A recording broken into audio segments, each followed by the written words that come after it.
What's going on, everybody? Your Uncle T here. We're coming to you from the boat in the garage. We've got a question that keeps popping up. People are asking me. They keep asking me about some settings. And to be honest, I can't 100% answer settings because settings change per lake. But I can answer the settings that I have on my home lake here at Somerville. And it's a fairly dirty lake, with all things said. So we'll show you the settings for a partially murky lake. Now I run the LVS 34, and I'm sorry, a lot of this stuff doesn't really pick up very well. But I run 100 feet out. I run my depth in auto most of the time unless it's bouncing around a lot. Currently, I'm at a 70 gain, and like I said, I'm on a fairly murky lake.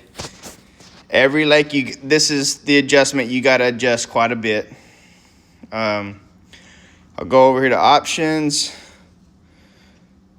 sonar setup, my layout. I don't have any grid overlay. I don't have any scroll history. I keep the on-screen controls. Reverse depth range is default. I've only got about 10 feet back there. I don't have a compressed range. Noise rejection, I keep it off.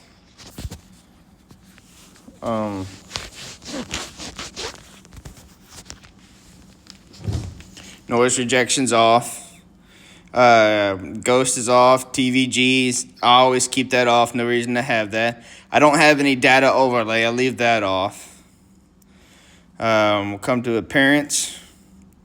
I run lava. It's got a deeper red tint to it, and it just works better for my eyes. My color gain is typically around 75%. Again, if I go to a clearer lake, I can actually bring that down a little bit. My color limit, I tend to run on default all the way up, all the way down. Excuse me. You can make those adjustments on the fly. See, it takes a lot of that green out of it.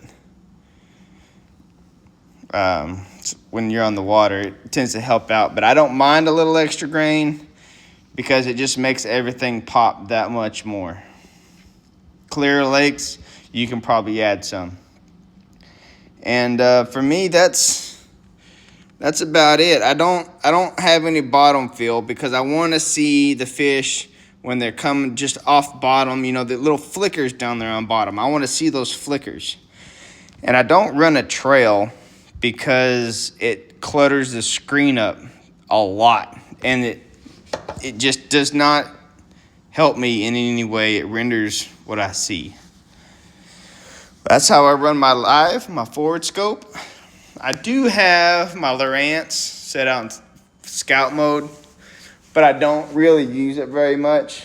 I will tell you, a lot of people have their stuff way too sensitive. You need to like break that all the way down to almost like 50% sensitivity. Doesn't matter what lake you're on, because Lowrance tends to be a whole lot brighter than what Garmin is.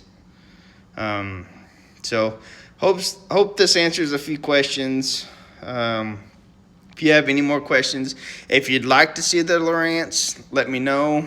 I got Humminbird structure scan in the back if you want to see that versus a Lowrance side scan. Both of them have their benefits. Both of them have their not so benefits. But again, it just depends on your sensitivity and where you run it, and what options you want. It's really that's your decisions you got to make. So to me, Lowrance is a little more user friendly. It works more like an iPhone, whereas Garmin and Humminbird both work more like Androids. So it just depends what you want. But if you got any questions, let me know. I'm here to answer any of them. And I hope you cats have a great night.